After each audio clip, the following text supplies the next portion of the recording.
Hello dear students, welcome back to my channel physics SPC. Electromagnetic conduction का एक question.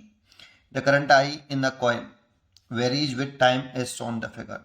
The variation of induced EMF with time would be. ठीक है, तो देखो एक आपका कॉइल है हमारे पास, जैसे ये हमारे पास कोई कॉइल है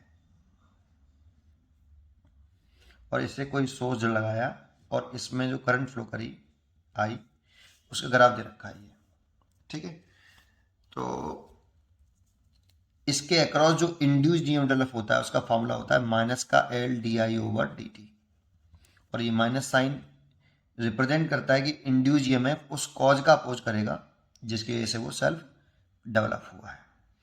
ठीक है, अब एक चीज समझिए, अगर हमें यहाँ करंट और टाइम का ग्राफ दे रखा है इस तरह से, जैसे ये दे रखा है, तो आप डी टी टाइम इंटरवल में वेरी स्मॉल टाइम इंटरवल, ये बहुत बड़ा बना दिया मैंने गैप, ये डी टी टाइम इंटरवल में करंट में कितना चेंज आ रहा है वो देखें।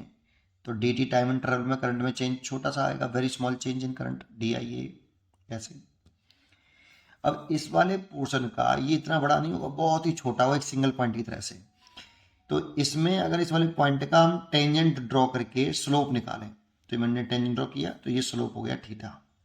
अगर ये थीटा है तो ये भी थीटा होगा और ये भी थीटा होगा। तो स्लोप निकाल लें हम, slope of I T graph, that means tan theta. तो tan theta equal to perpendicular बटे बेस, तो परपेंड हो गया डी आई और बेस हो गया डी टी। तो टेन थीटा बराबर D I over D T. अच्छा, अब जरा समझो, यहाँ पर ये आपका टाइम दे रखा है, या इसी ग्राफ में देख लेते हैं, इसी में देख लेते हैं, यहाँ ओ से ए वाले रीजन में है ना, ओ से ए रीजन में, दैट मीन्स जीरो से टाइम टी बाई फोर के बिटवीन देखें, यहाँ से यहाँ तक। तो आप किसी भी पॉइंट का अगर स्लोप निकालोगे, इस पॉइंट का, इस पॉइंट का, इस वाले पॉइंट का, तो टेंजेंट ड्रॉ करो आप ऐसे। ए इस वाले पॉइंट पे निकालना है तो एक पॉइंट पे टेंजेंट ड्रॉ कर लो, इस पॉइंट पे निकालना है इस पॉइंट पे टेंजेंट ड्रॉ कर लो, तो यही स्लोप आएगा बेटा। तो ओ ए रीजन में करंट तो इंक्रीज हो रही है बेटा, आई इंक्रीज हो रहा है, वो जीरो से टी बाई फोर जा रहे हैं, यहाँ से यहाँ जा रहे हैं, तो करंट इंक्रीज हो रहा है। लेकिन जो इसका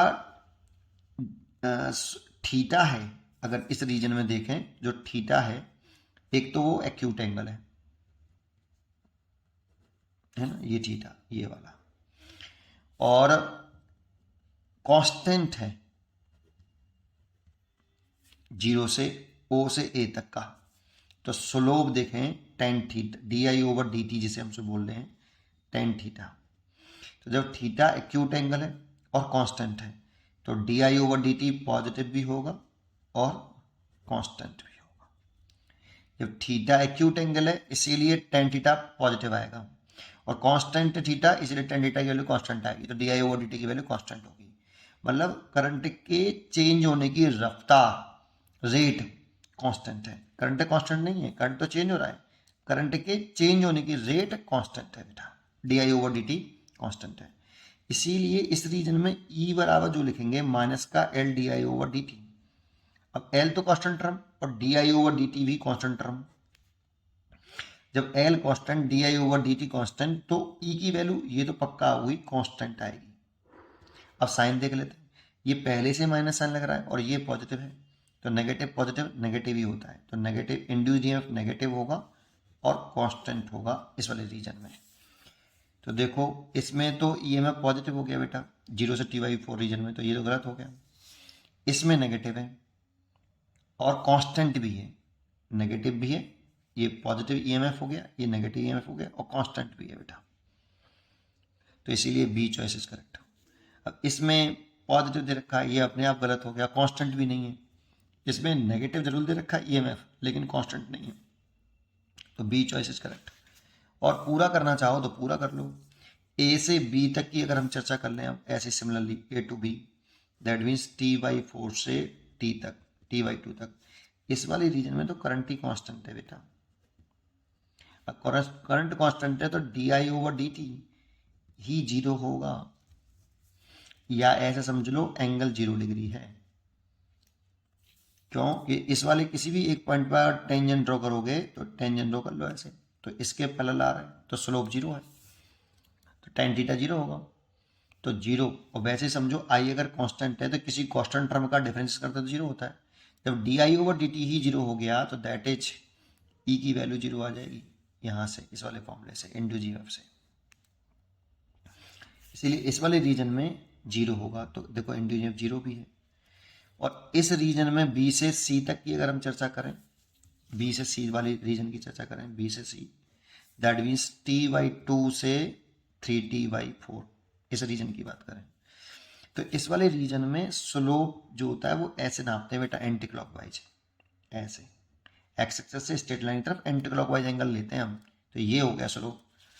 तो tan थीटा इस एंगल का टेंजेंट स्लोप कहलाएगा, है ना। तो थीटा यहाँ ऑब्ट्यूस एंगल है और कांस्टेंट है, बट इस वाले पॉइंट पर किसी भी पॉइंट पर टेंजेंट ड्रॉ करोगे तो यही एंगल आएगा, तो ऑब्ट्यूस है और कांस्टेंट है।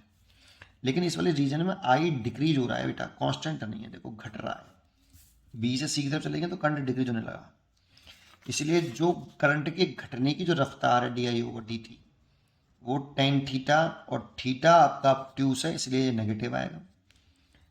चेंज इन करंट घट रही है ना, करंट घट रही है तो नेगेटिव तो आना चाहिए बेटा, टाइम नेगेटिव नहीं होता, डी आई के लिए नेगेटिव होगी, चेंज इन करंट है भाई डी आई की, है ना, very small change in current D आई तो नेगेटिव। और कांस्टेंट बेटा, क्योंकि थीटा कांस्टेंट है, तो थीटा कांस्टेंट तो tan थीटा कांस्टेंट होगा। तो di/dt डी ई की वैल्यू लिखें अगर यहाँ से, तो देखो एल कांस्टेंट है, di/dt कांस्टेंट है, तो ये कांस्टेंट रहेगा, लेकिन ये भी नेगेटिव और ये भी नेगेटिव, इसलिए ईएमएफ पॉजिटिव आएगा और कांस्टेंट आएगा इस रीजन में। तो इसीलिए मेरे को इस रीजन में ईएमएफ पॉजिटिव लिखना चाहिए और कांस्टेंट लिखना चाहिए। फिर यहाँ से यहाँ तक इस रीजन में देखोगे तो करंट ही जीरो हो गया है, आई ही जीरो हो गया है, आई कांस्टेंट नहीं, करंट ही जीरो हो गया है। और टेंजेंट स्लोप देखोगे तो थीटा 0 डिग्री, इस रीजन में थीटा 0 डिग्री, तो tan 0 0, तो di/dt 0 रहेगा, तो ईएमएफ भी 0 रहेगा, ईएमएफ 0 रहेगा, तो इस तरह से बना सकते हो आप। That means B choice is confirm correct choice है आपकी बी। पढ़ते रहिए और खुश रहिए।